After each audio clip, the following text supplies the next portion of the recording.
Hello, I'm Annette Young and welcome to the 51%, our first show for 2023. Coming up, global outrage over the Taliban's decision to ban women from universities, with some 60 male academics in Afghanistan resigning in protest. Also, as the World Economic Forum prepares to meet in Davos, I talked to consultant Dr Anino Emuwa, who's made it her business to boost the number of women, and particularly women of colour, attending this key event.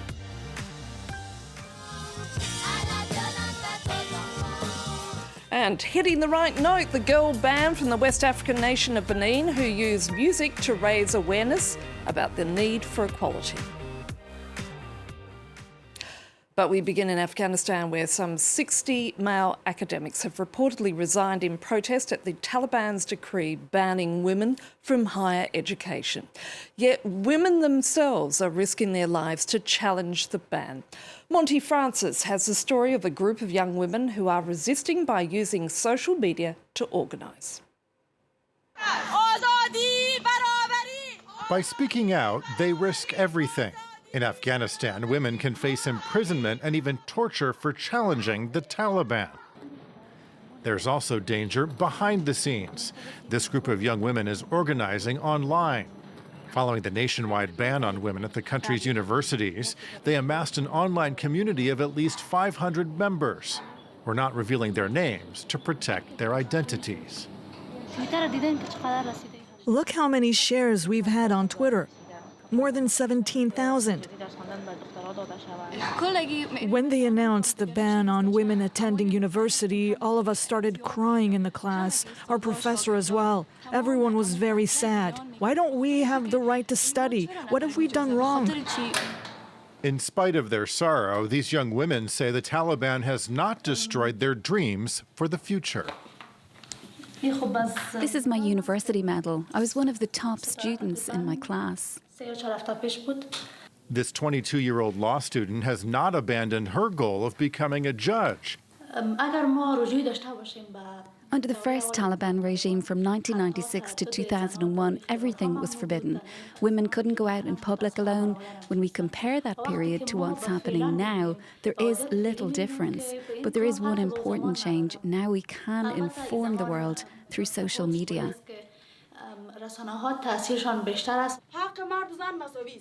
This demonstration is taking place not in the streets, but in a secret location.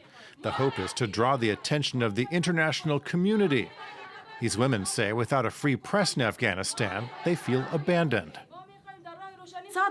No country can function without educated women and girls. We won't develop that way.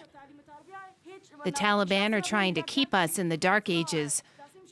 So I've continued teaching classes to the young women deprived of secondary school.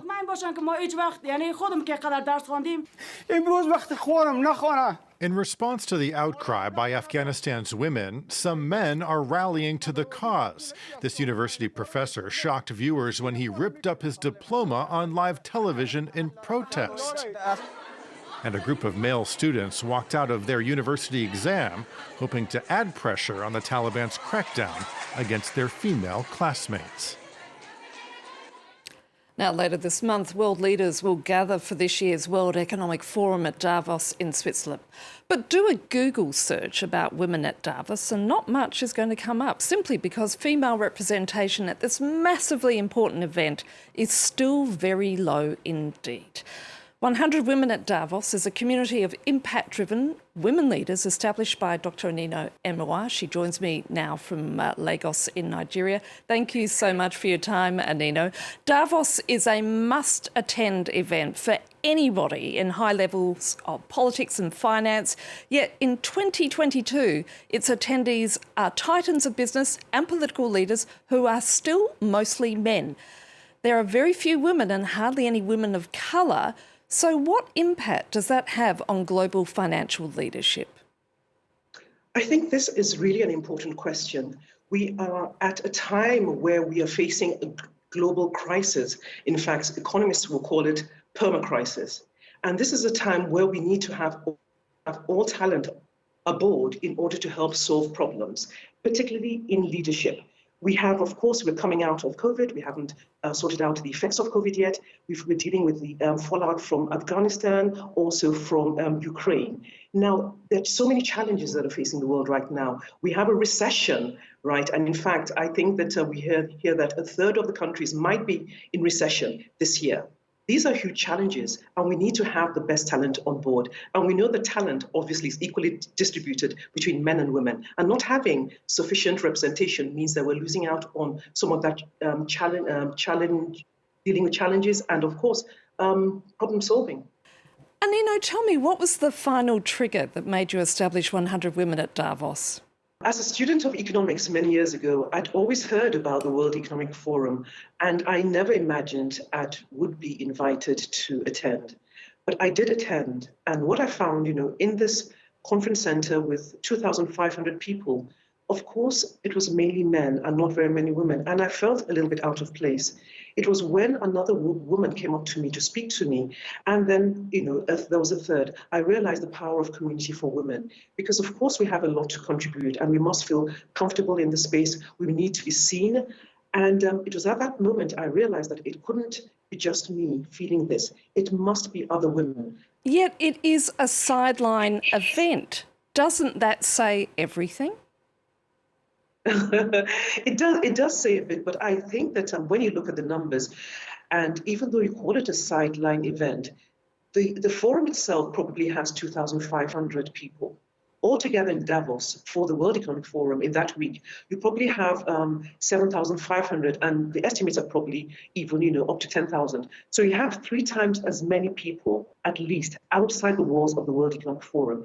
Yet you have the leaders who are within the walls who also do come out in order to meet with other people. They all have their pavilions, for example, the bigger companies. So what is happening outside the walls is just as important, in my view, as what's happening within the walls of the forum, because it speaks to a wider audience, but also a leadership audience. Anino, in a nutshell, what needs to be done urgently to boost the number of women in high finance and in positions of leadership? What we see with the data tells us that actually the perceptions of women as leaders in today's world is not very positive. In fact, the trend is downwards in the last 1 year. So we need to spotlight more women so that we normalize the fact that women as leaders in finance, in economics, in all fields, that it's a normal. The second thing we need to do is to make sure that we bring them together. We find that there's a power of community, when you have more women together, people get attuned and aligned to this, because without realizing it, both men and women are biased because we're used to seeing power as being men. So we need to normalize the images. The other thing is access.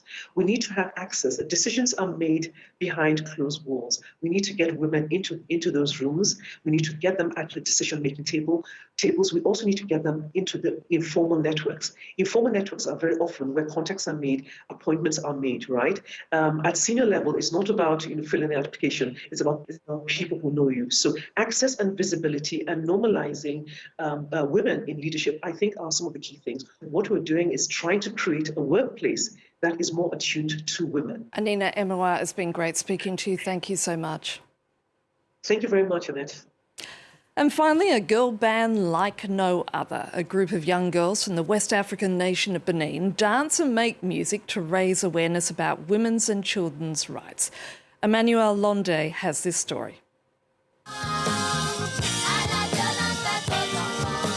At first glance, nothing destined these young girls to be professional singers in a region where women are more often relegated to playing second fiddle. 6 years ago, these teenagers knew nothing about music. The girl band was formed after an announcement on a local radio station by André Balaguemon, the founder of what would become the Star Feminine Band. He was looking for girls who like music, who like to go to school, and who are not pregnant.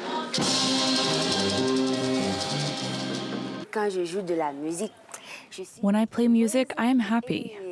There is a warmth that music gives me.